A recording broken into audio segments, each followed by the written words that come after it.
This is my 1986 Pontiac Fiero.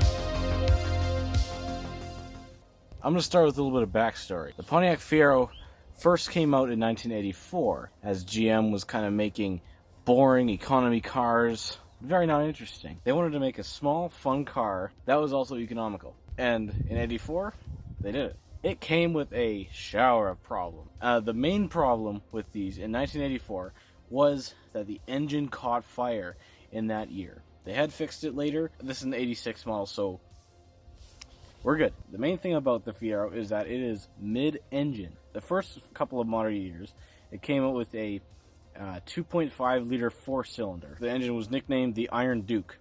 Reason? Because, well, the engine is made of cast iron. Very durable engine, and that's very reliable. Now, the first couple of model years did have that little 4-cylinder, and it made less than 100 horsepower. And it wasn't all that popular because of that. People didn't really like that it had so little power. Honestly, from driving this, I don't see anything wrong with that. The car is very lightweight. Because the here, it's basically plastic or polycarbonate or whatever. So 92 horsepower, I'd say, is enough. And then later on, they came out with the GT version, which had a 2.8 liter V6, which put out about 140 horsepower. There is really nothing wrong with the little 4-cylinder in that thing. I think it's a great engine. Now, other things about the exterior. It's stylish, it's cute, it's 80s, and it was not that expensive either. Last design cue is the pop-up headlights. Yes, pop-up headlights is a very big 80s thing. It did kind of trickle into the 90s, but it kind of died. Pop-up headlights, probably one of my favorite sporty car designs ever. Alright, now, how about we check out the interior. Now, the interior is not all that spacious, as you would expect. This is only a 2-seater. Well, as you'd expect for a car of this size and a car of this type, there's not much space in here. This is not a big interior. They're not trying to make this car a nice, big, luxury interior. Also, this car doesn't have too much storage space. In the trunk, right behind the engine, you may have noticed in that clip, there is some space there. Like, you can hold a couple of backpacks, maybe 3. A small suitcase may be good for a short vacation of one person. Not known for its storage capacity, and then it's not supposed to be. And speaking of vacations, when you're on vacation in your car, you want your car to be comfortable. And a small little sports car like this, you wouldn't expect it to be comfortable? Well, actually, it is quite comfortable. When going 110 kilometers per hour on the highway, like, it's nice and smooth and quiet. I don't feel every single bump.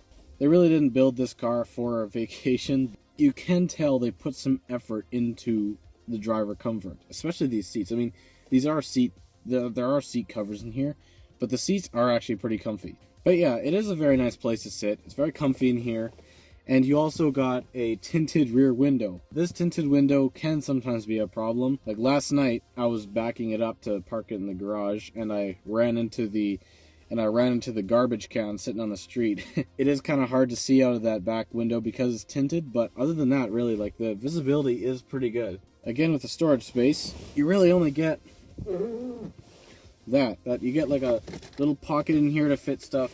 You get like a area in here, like a thin area, but not really too much storage space you got. Now, part of the interior that I wasn't able to show you before. Let's start with the gauge cluster. You got your speedometer, which goes up to 140 kilometers per hour, but I mean, really, who cares? You got your temperature gauge, you got your fuel gauge, and you got your RPMs. And in case you're wondering why the RPM is almost at 2,000 when the car's off,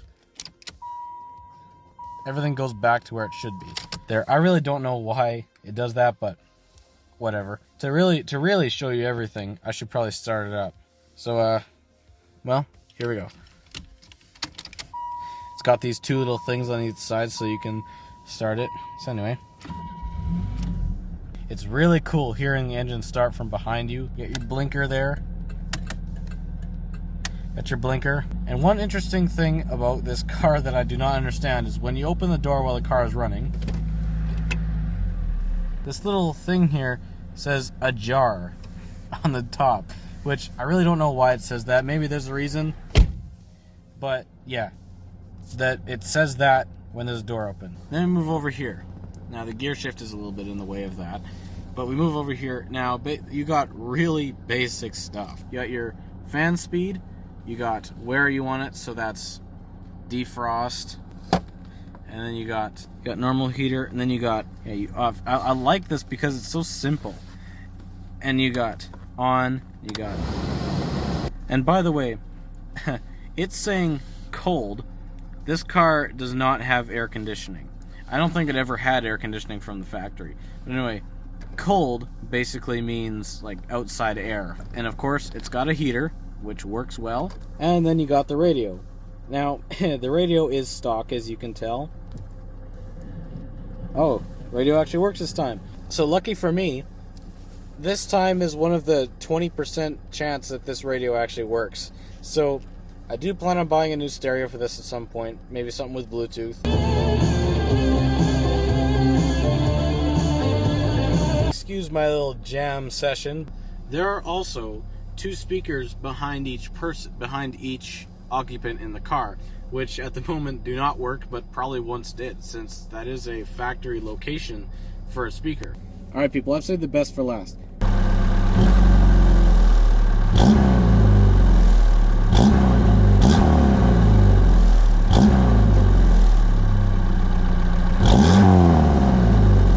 Alright, so now that you've heard the engine, might as well take her for a drive, cut to whenever I drive it.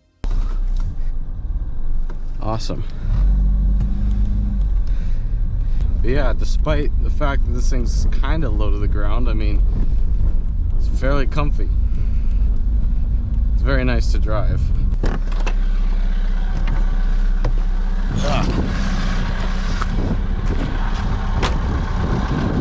So, yeah, great car. I love it. Super easy to drive. It's really fun too. I can go pretty fast around those bins. I guess that's the end of my review, and I will see you whenever I upload next. See you later.